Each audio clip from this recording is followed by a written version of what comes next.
Sigo caminando solo por la orilla del Titicaca. El viento cuenta historias que tu sombra nunca apaga. Pensé que nuestro mundo era frágil como el hielo, pero cada paso duele más cuando miro hacia el cielo.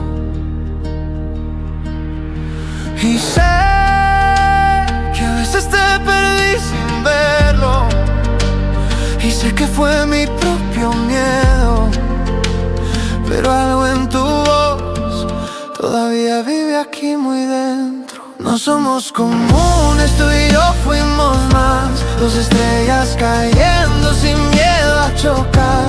Si cierro los ojos aún te puedo escuchar. Son Kotaki Sun, todavía quiere amar.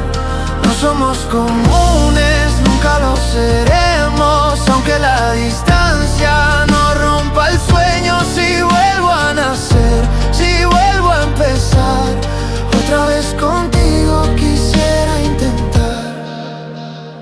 En la noche fría siento tu quillura encendida,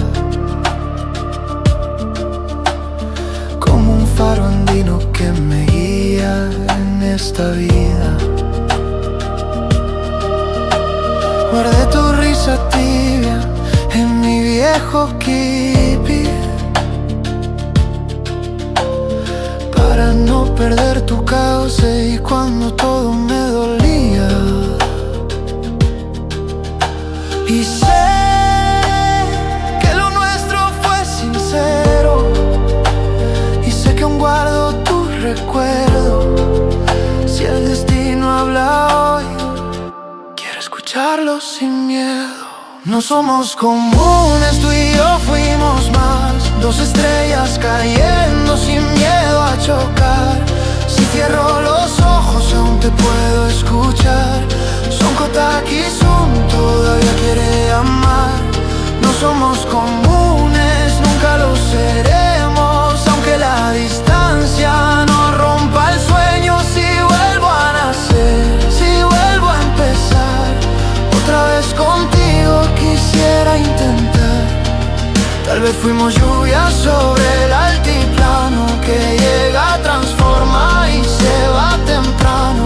Pero si en otra vida vuelvo a encontrarte, juro que ya no voy a soltarte. No somos comunes, tú y yo fuimos más, aunque la vida nos quiera alejar. Si cierro los ojos aún te puedo